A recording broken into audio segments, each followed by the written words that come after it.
English translation 61st contact, Thursday 29th July 1976, EO043 HRs. Today I have some very specific questions regarding Venus and the Destroyer, as well as the floods and other disasters. Can you give me more details about that? Sure, if your questions are within my field of knowledge. They will be. But first I would like to ask you for some information. You told me after my first flight with Konrad Schutzbach that you had not had time to monitor our flight. But you told me last week when I asked you a question that 2 of your reconnaissance ships had been watching us on 20.6. 76, just as we were flying over the Bernese Oberland Alps. Mrs.? That is indeed as you say, but the 2 reconnaissance ships were not ordered to observe you. Rather, they were on a routine flight at that time. If you want to satisfy your barbaric adventures with these dangerous flying apparatuses, that is your concern, and we do not interfere. All well-roared, Lioness. Take a look at this photo. Are these the 2 reconnaissance ships? Certainly, but only the ionization shells are visible. We have seen that before. Thanks for the information. But now to the other questions. Can you tell me when the last great flood took place? Because there were several of them, so I'm not talking about the one pertaining to Noah or Noah's flood?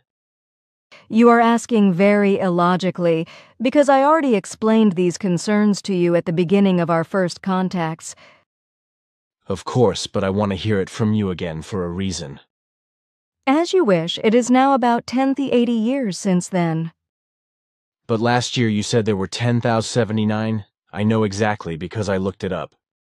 You speak very illogically. Obviously, you are still overtired and do not recognize any logical connections. You must be oh, I am an idiot, of course. It has been a whole year since then. That is right, you are still really tired. I should not have called you. Well, to make a point, because it is not that bad. This deluge, was it the only one in those 10,080 years? No.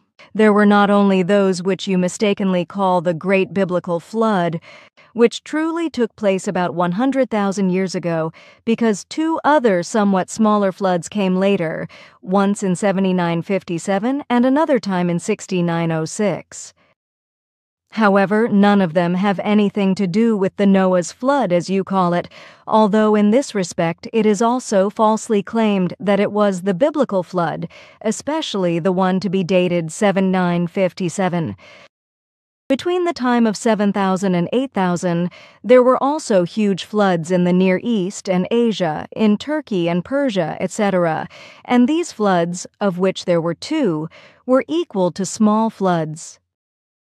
There were also great floods about 96,000 and 100,000 years ago. Before Emmanuel's time? No, counting back from now. I'm getting more and more confused.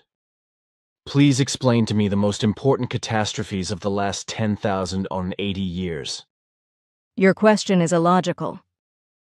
That is daft. I am not a scientist. But with my question, I mean the most important, natural, and also man-made catastrophes. That is logical. So listen then. I give you the dates and explanations without conversions. So as they were at the time of last year and partially of this year, the biblical flood did not take place 10,080 years ago, but took place much earlier and was triggered by the destroyer. By extremely coarse inaccuracies and corrections for the Bible, etc., these events were distorted and falsified by the old chroniclers, and thus Bible researchers and antiquity researchers chronologically set them much later and extremely erroneously. I missed something in your explanation, which is what happened at Atlantis. You are being very illogical today. These events took place from today, calculated 11,274 years ago, so I cannot include them in the 10,080-year period. Oh yes, sorry, I seem really stupid today. You are just very tired.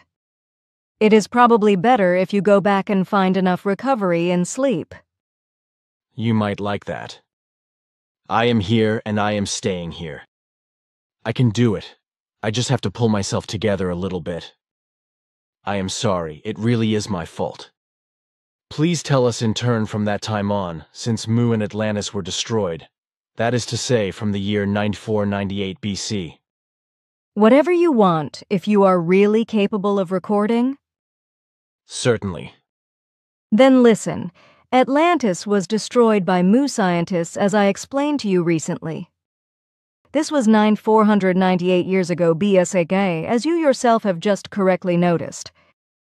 This was the first major catastrophe of the last 10,000 Earth years BC, 84,183 years before another great catastrophe occurred, which was of cosmic origin. Exactly 10,215 years ago, a planetoid of enormous size raced towards the Earth from the world's space and smashed down with tremendous force. It divided the waters of the Atlantic exactly there, where 84,000 years before an asteroid fragment crashed and destroyed many things worldwide, but we do not know whether this smallest planet hastened from the wide space or whether it came from the asteroid belt. After these events about 10,000 years ago, it took only about 135 years before the Earth was again afflicted by a catastrophe, bigger and more gigantic than the two before, but in today's eastern area of the Earth ball, which was flooded by enormous masses of water when the giant comet destroyer passed the Earth in dangerous proximity 10,080 years from now calculated back. This led to worldwide catastrophes, which, however, for reasons beyond our understanding, were never recorded by the earthly chroniclers and only found their expression in writings much later, when another flood, again caused by the destroyer, afflicted the earth, namely 7,957 years ago. For about 1,000 years, the Earth was spared from major catastrophes until the year 6906 before 1976, when the destroyer once again caused enormous devastation on the Earth and destroyed many things.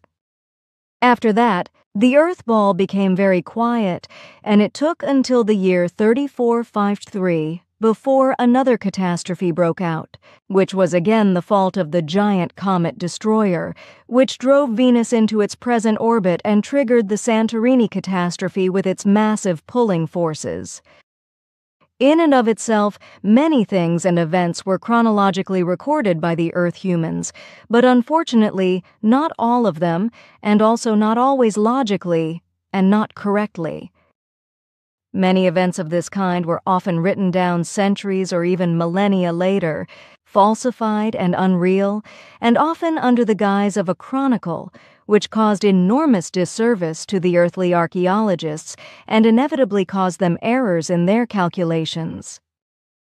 That is clear to me, but tell me, upon which data from earlier times can one most likely rely? Is it the biblical writings or the Sanskrit records? The Sanskrit scriptures are indeed very accurate and extremely precise in certain respects, but not the Bible scriptures, for they are the most inaccurate in this respect. They are the ones which have been most falsified and interwoven with fantasy stories. Recommended are the original Enoch-Ur writings, as well as the calendar records of the old Maya tribes. Especially the last ones are the most valuable. Your data starts where the small planet races in from space and triggered the catastrophe 10,215 years ago, if I am accurately informed about these things, and do not make any miscalculations in my data. I am not that precise in my orientation, but I think my statements are at least roughly correct. Unfortunately, I have so far dealt much too little with these concerns, which is probably why I can be subject to a mistake. But my information should be pretty accurate, if I am not mistaken in the dates. I guess I am the last earthworm to blame you for that. Can you give me more detailed data on the destroyer and Venus? I mean, can you tell me its orbit time and its context? And can you tell me which system was Venus torn away from? You once said that the destroyer practically stole this planet from a distant system. And what about the distant systems that the destroyer goes through again and again? I can give you very precise details about that, but we are occupied with a puzzle. It is still an unsolved mystery to us how some concerns relate to the destroyer, especially the recurring constant speed of this giant comet. Its orbit time always returns to a constant of 575.5 years. Although it has large intermediate fluctuations of up to 205 years, which means that during a few orbits it drops down to 478 years due to the mutual gravitational pull of different planets and the Sun, and it rises up to 683 years due to the reciprocal mass attraction of the Sun, and after a few orbits it returns to its constant orbit time of 575.5 years, which is very puzzling to us and finds no parallels known to us. Our scientists have calculated that this phenomenon occurs at extremely irregular intervals and that the destroyer, as soon as it has reached its 575.5-year orbital period again, comes again and again into very dangerous proximity to the Earth and mostly causes enormous destruction. According to our scientific research, the escape velocity of the Sol system plays a crucial role in this peculiar phenomenon, which moves at enormous speed towards the Hercules constellation. However, this is not the only factor, because further calculations and research show that the planetary systems of the Sol system are also decisively involved in this peculiar orbital period of the destroyer, which becomes constant again and again because, as I explained to you earlier, the giant passes through the same systems again and again. Okay, I get that. But what about Venus? Venus was torn out of Uranus's system by the gravitational pull effect of the destroyer and by various other factors, and drifted on the destroyer's trajectory, in its wake, so to speak, apart from the fact that the comet giant was much faster and left its appendage far behind. When Venus was torn out of the system of Uranus, it was very slow in its initial speed. This happened about 8,190 years ago from the present time, that is to say during a destroyer passage through the Sol system before it had reached the constant of 575.5 years again. In this run, the orbit of the comet was 632 years, 57 years above the constant of 575.5 years, which is so puzzling to us. Venus moved on an extremely slow elliptical orbit away from its original system and made a dangerous orbit between the other planetary systems, and thus also around the central Sun and the system Sun. This orbit paused Venus until 7,157 years ago, thus over 632 years cycle duration, when the destroyer came again and changed its orbit again and brought it on course towards Earth, while the giant itself came into dangerous proximity to the Earth and caused violent destruction and flooding. This was the second deluge of the last 12,000 years caused by the destroyer.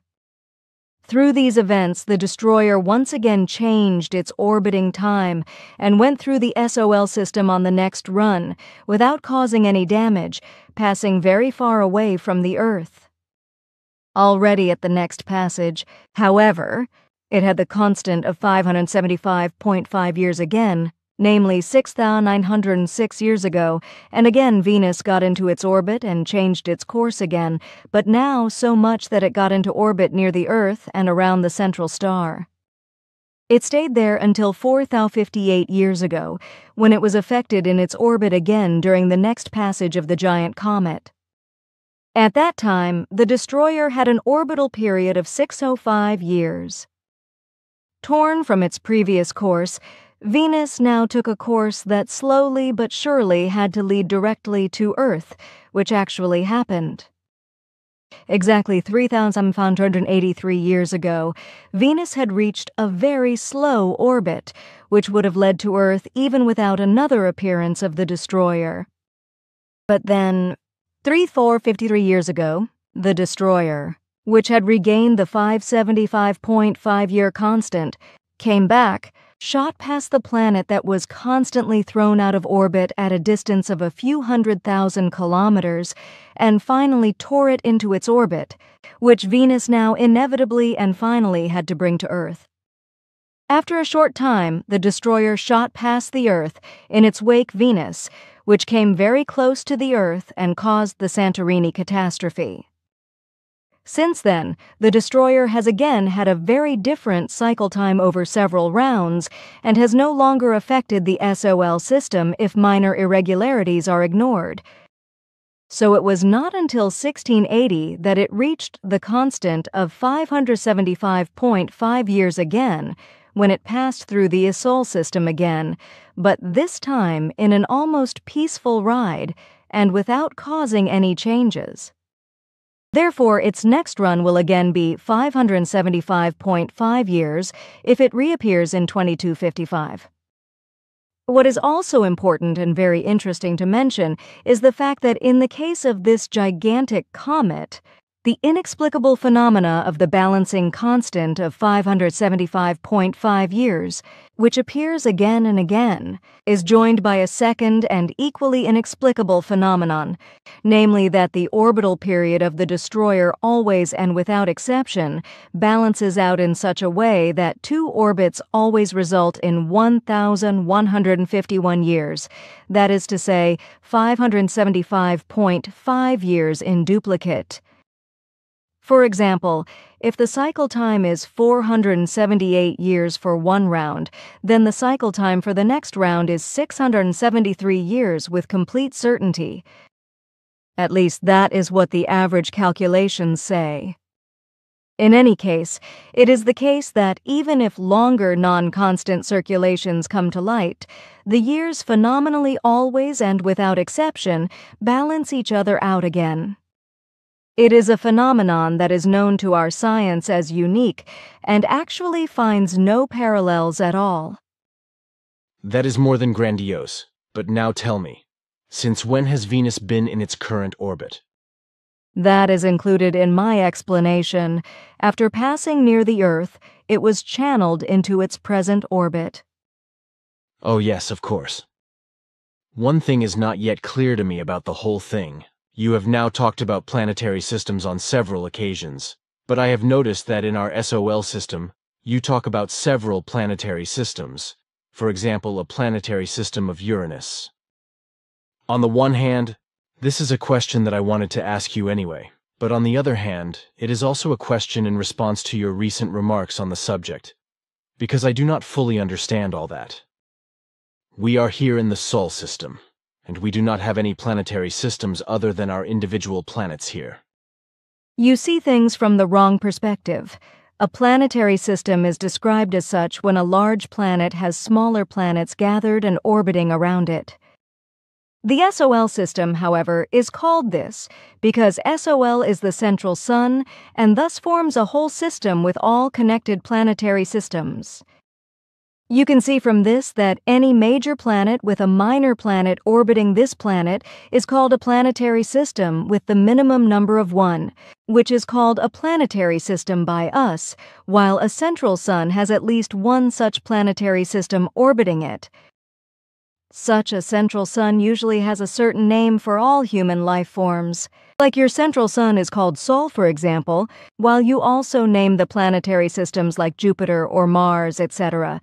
But SOL means that this is a central sun, a sun that has gathered several smaller planetary systems around it.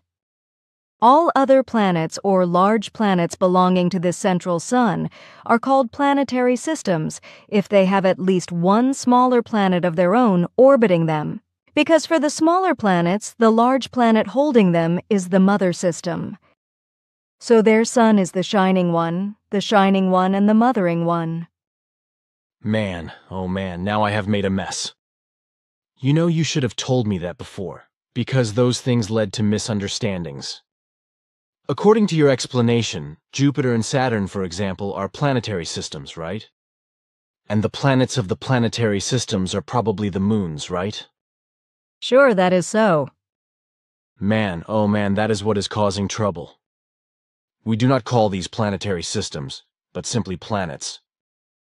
A system, according to us, is a sun, a sol, which has different planets of different or uniform size, regardless of whether they still have their own satellites. This is very illogical, but according to your values, you may go along with it. I am aware that you think of this in somewhat confusing form, which is why I have been trying for a long time to think according to your form in this respect, but this is not always easy for me. I am very sorry if you have been irritated by my previous statements. It certainly was not my intention.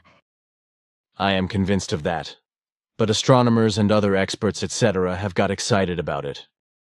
This is of no importance because such Earth humans do not yet understand how to work with logic and grasp the meaning of a higher language.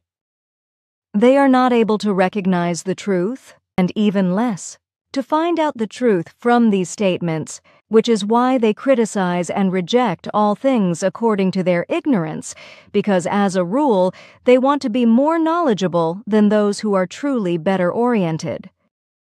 In the future, however, I will try to be more explanatory about such things and try to speak according to your terms, which I try to do all the time in many other respects, although I find it easiest when I use your form of speech and expression. So do not be sad. I have noticed you do this on several occasions. I am not sad at all because I do not see why.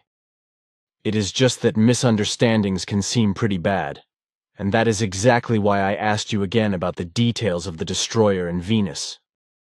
Just read the letter here, because in here these questions have been raised by a psychologist. But again, a question concerning the planetary systems that the destroyer hastens through. What do they mean? Are they somehow planetary systems of other fixed stars? No, not at all.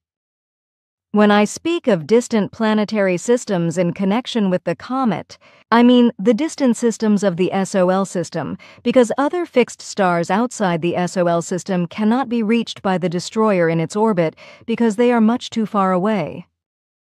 So you really mean only our planetary systems like Uranus, Neptune, Jupiter and Saturn, etc.? Certainly I am not talking about any other systems than these, according to your terms, planetary systems of the SOL system, if you understand it better that way. That is clear. That is all I wanted to hear. There really should be no misunderstandings about this now. But one more question concerning the destroyer. Does it penetrate our planetary systems, or even our solar system at all during every passage?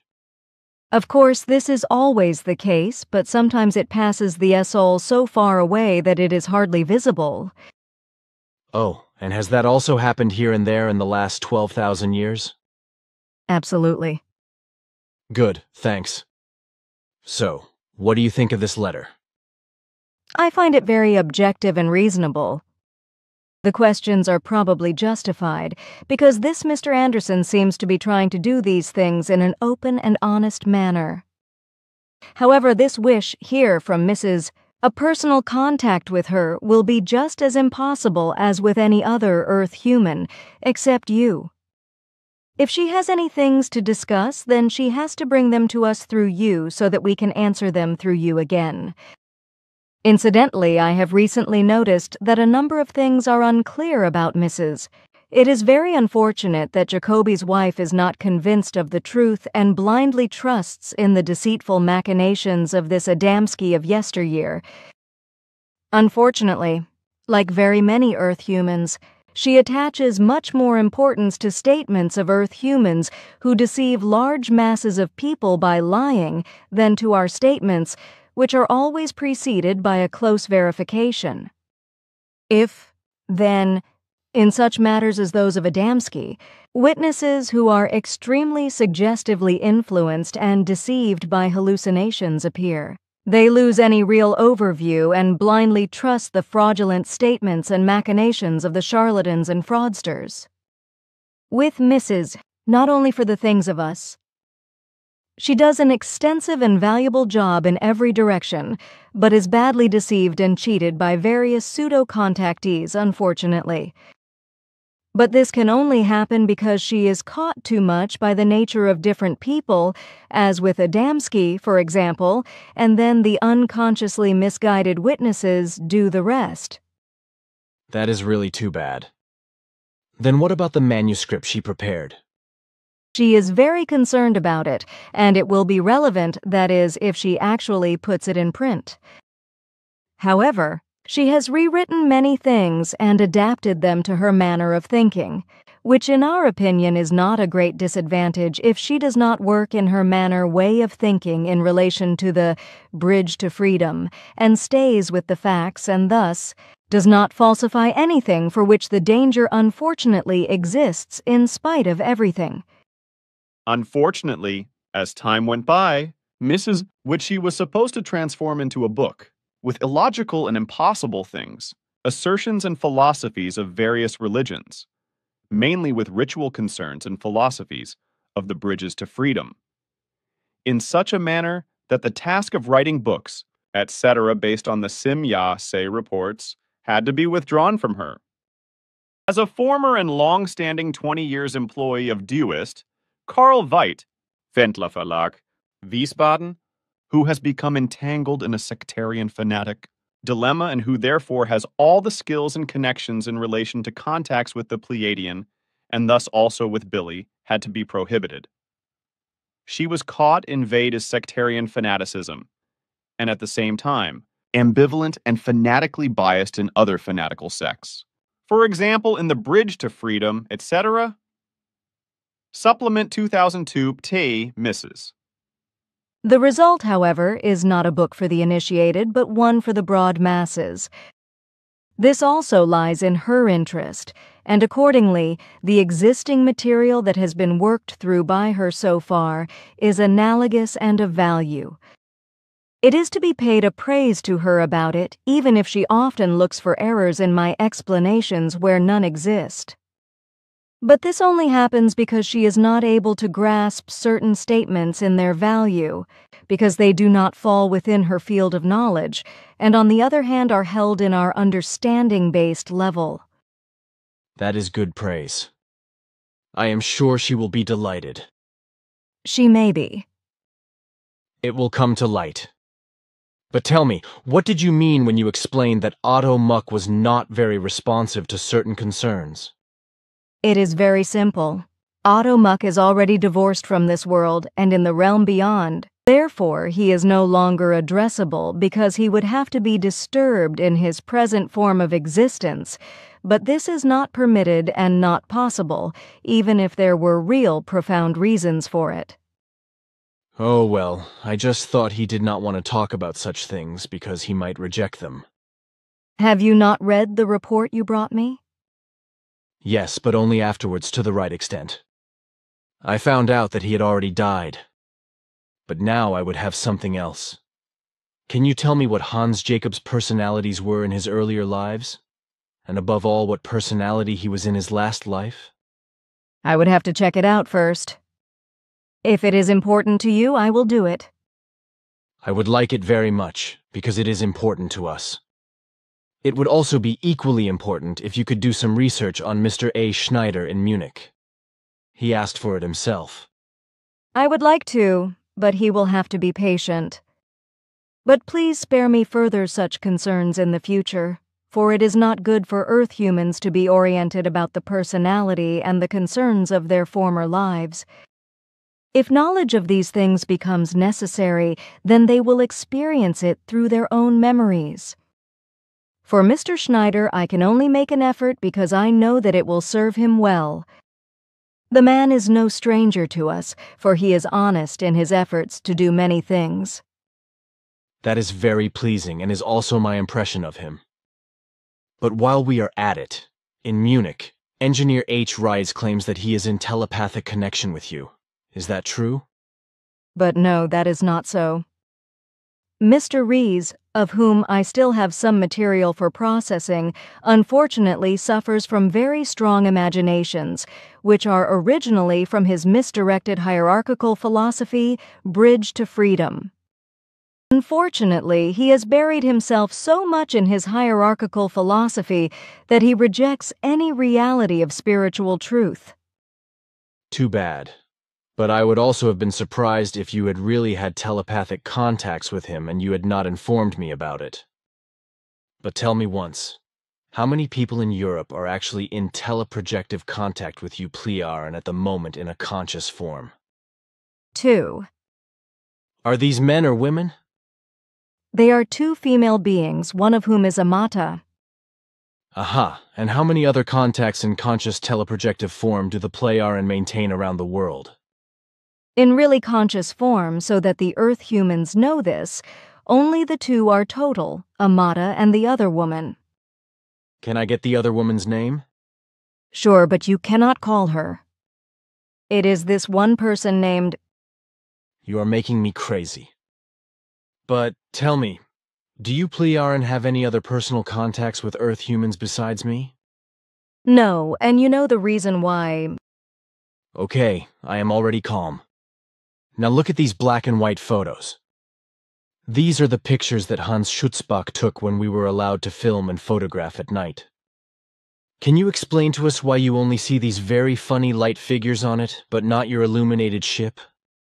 These are very interesting pictures. No, it is not understandable to me. Are these really pictures of my ship? Night demonstration flight of Simyase's jet ship in Winkelried near Wetzikon. Taken from a distance of approx. 1,500 millers with an open aperture, which allowed the flight maneuvers to be imaged. Photo Hans Schutzbach.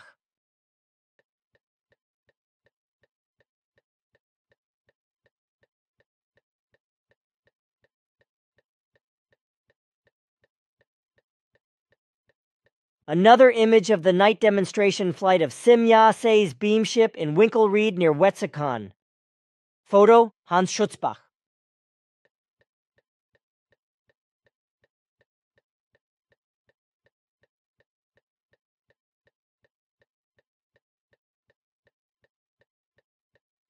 Certainly. I and Mr. Moosbrugger have also captured crazy apparitions, although we have only seen your ship. It is puzzling to me. May I register the images? What do you mean with that? I will transfer the image forms to a device, after which we can then try to make an analysis.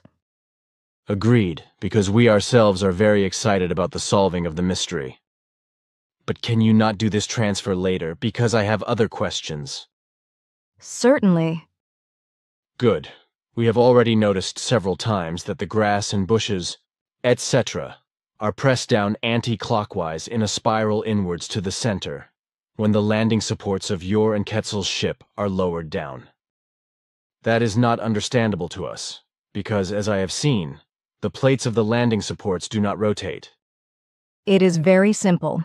The round surfaces of the landing supports, like the whole ship, vibrate in a spiral-shaped anti-gravity vibration, which, as you have rightly observed, forms counterclockwise from the outside to the center. The underside of the ship has 4 such centers, 3 of which are located in the landing supports, while the 4th forms the center of the ship in the underside part. Well, that sounds quite plausible.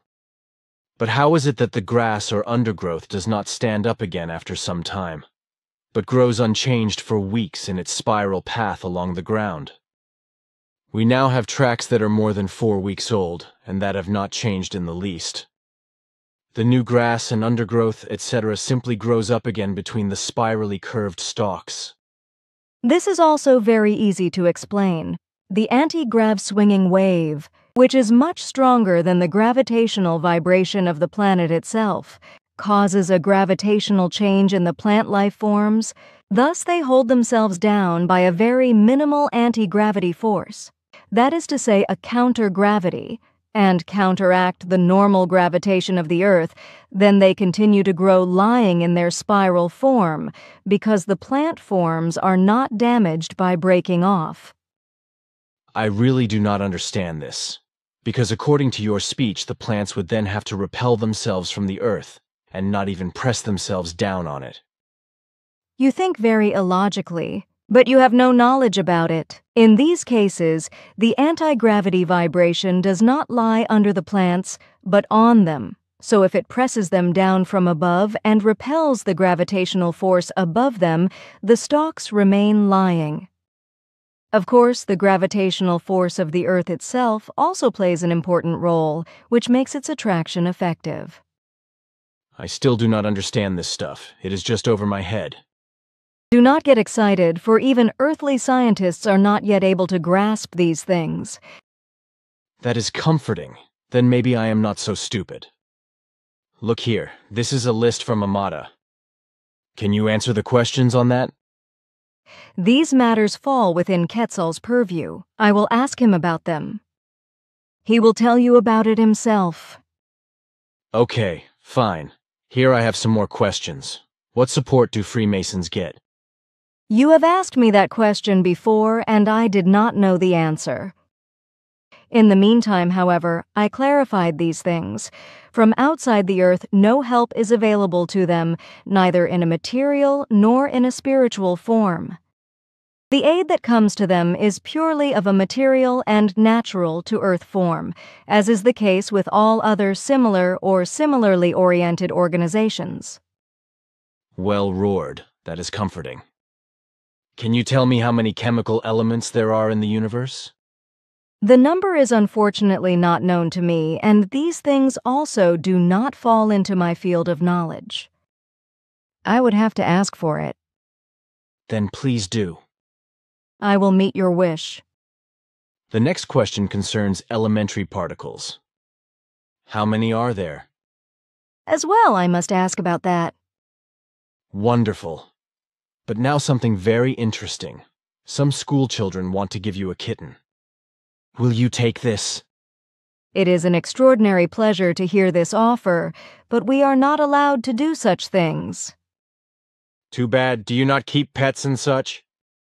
Sure, we also have pets, even cats and dogs, which have been brought from the earth to our Playaran worlds in former times, but which we do not keep in the living rooms, as you unhygienically and health-harmingly do. We must not, however, acquire terrestrial animals, because they contain certain germs which no longer appear in our animals, and which can also be transferred back to the animals through human life forms. This is a safety regulation, why we are not allowed to keep earthly animals. I understand that, because we too have such provisions between our countries. But you would have the possibility of a complete disinfection, etc., would you not? Sure, but it is our peoples and our understanding that determine whether we need an animal from another world. But such decisions only take place when it is a requirement for one of our worlds. I see what you mean. My next question. Is there a material, fine material, all-pervading medium that we call ether? But certainly you are informed about that. The question did not come from me, because someone wanted to know from you. Now a question about Einstein's theory of relativity. What is wrong with it? I am not allowed to give information about these things. That is fine, thanks. Tell me, what kind of administration do you have on your Pleiars? I mean a government administration. I told you that before. There is no administration here, only the High Council. Its form is to give high advice, but never an order or an enactment in commanding form. I am aware of that. That is enough. What do you usually wear for shoes? But not always these boot things like you and the others, right? Our footwear is similar to yours, but it does not consist of animal skins, but of materials that we artificially produce. So is the clothing. It is very similar to the one you will be using in about 70 years. So for us, something like utopian or futuristic. Not exactly, but purposeful, perhaps still somewhat strange for the terrestrial human being today. I see. And how do you move about on your planet? You are again very illogical, because I have already answered this question before. Pardon me, then do not. Excuse me, I have some important things to explain to you in a nutshell.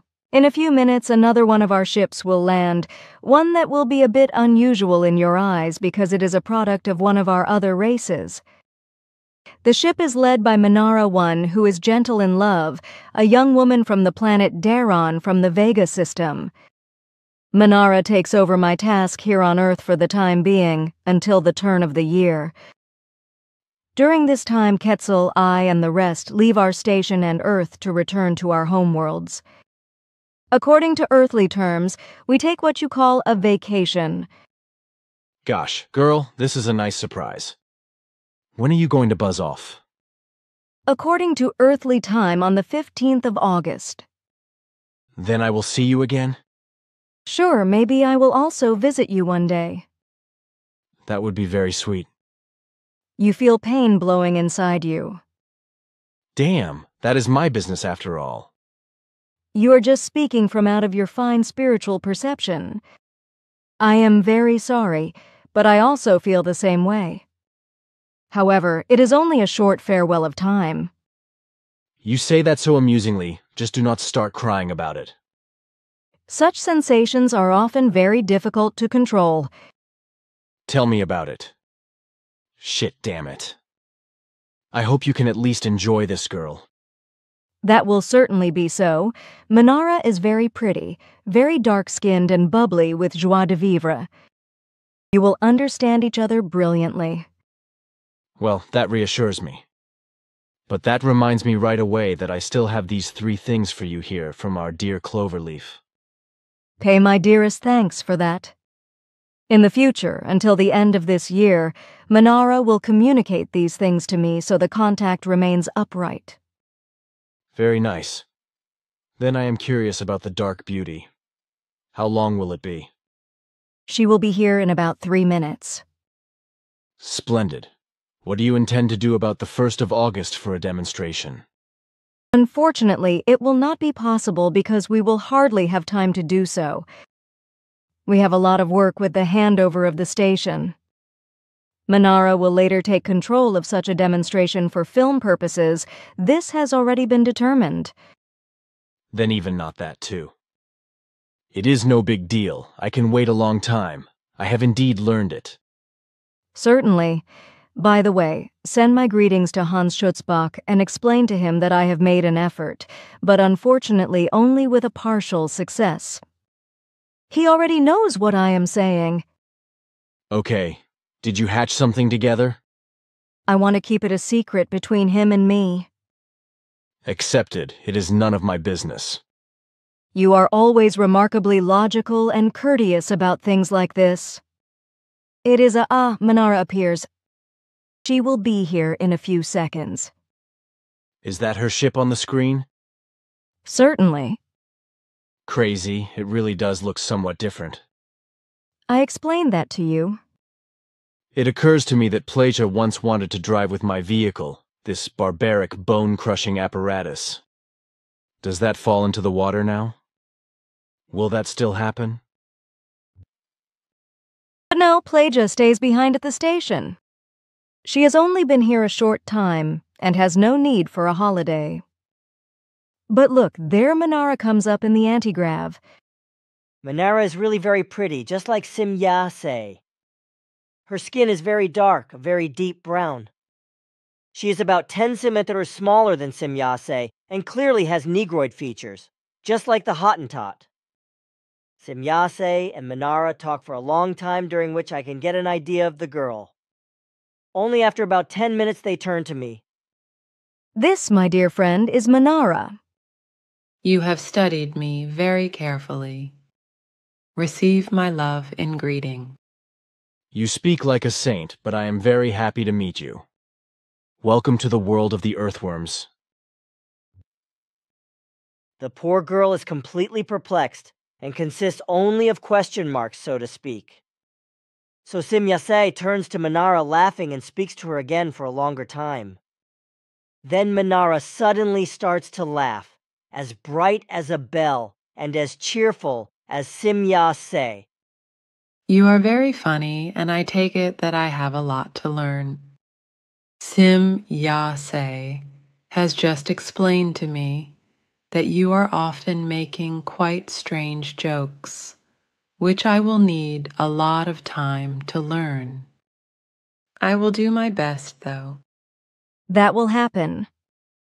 Okay, so we are going to be at war with each other for the next few months, Manara?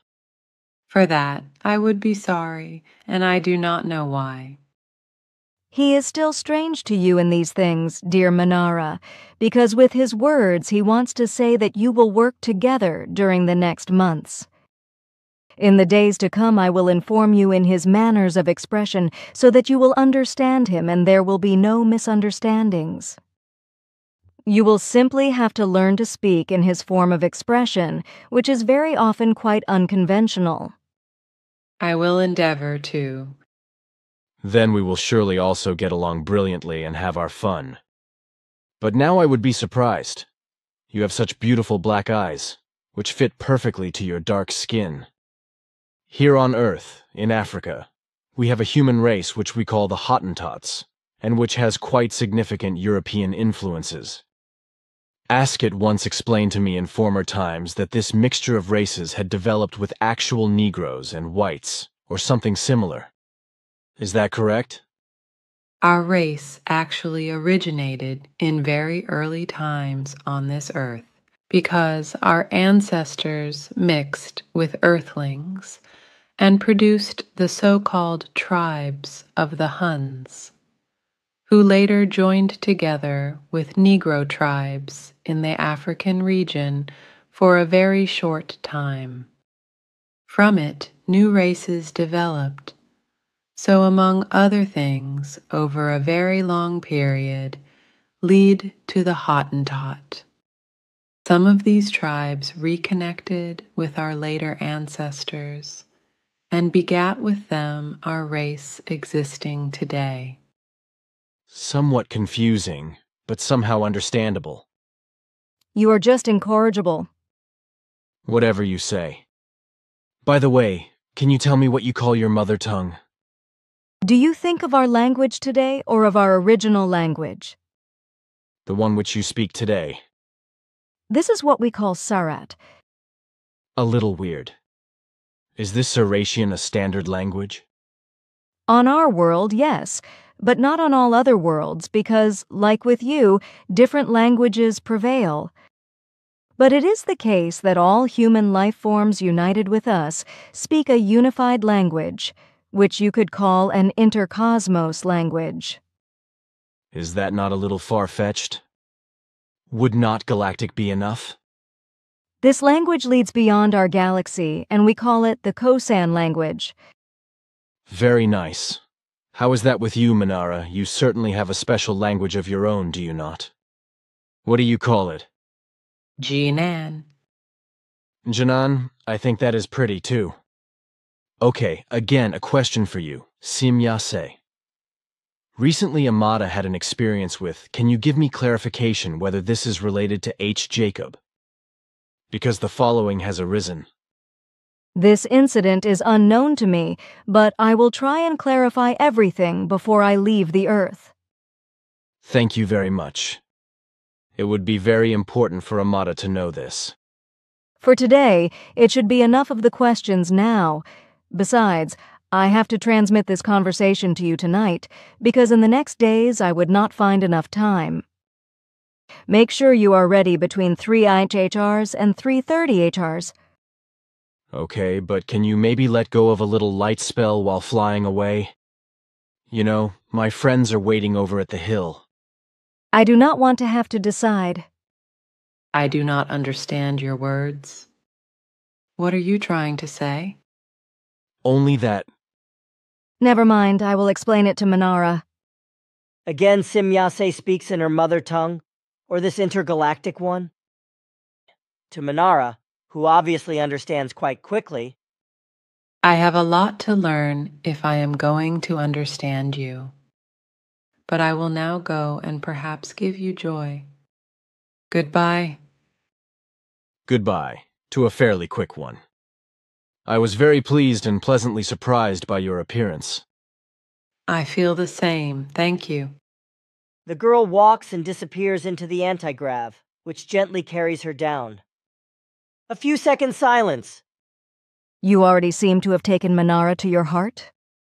Why would I not? You are doing the right thing. But I would like to ask concerning Manara, not to embarrass her with many unusual questions. She has very little knowledge of earthly matters, because she first has to work her way into them, which will take a long time. Besides, it is her first time on Earth, and she has to find her way around here first. Oh, goodness, I did not know that, or I would not have asked her about the Hottentots. She is oriented about that, and you did not embarrass her. Remember, however, that I myself had to study intensively for 4 years before I was able to answer you.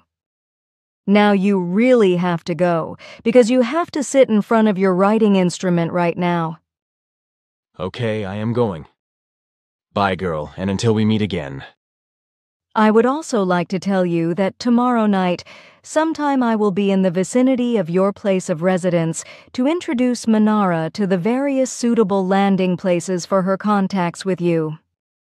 If it is possible, I will spread enough light during the flight so you can see us. But this should not be a promise, because the situation will determine whether we can do it or not. Now farewell and go in peace. Goodbye. Take care, girl, and still very dear greetings from all who belong to us. Your greetings please me very much, and I thank you. Goodbye, then. Goodbye, dear friend, and pay more attention to your health. You put it at great risk.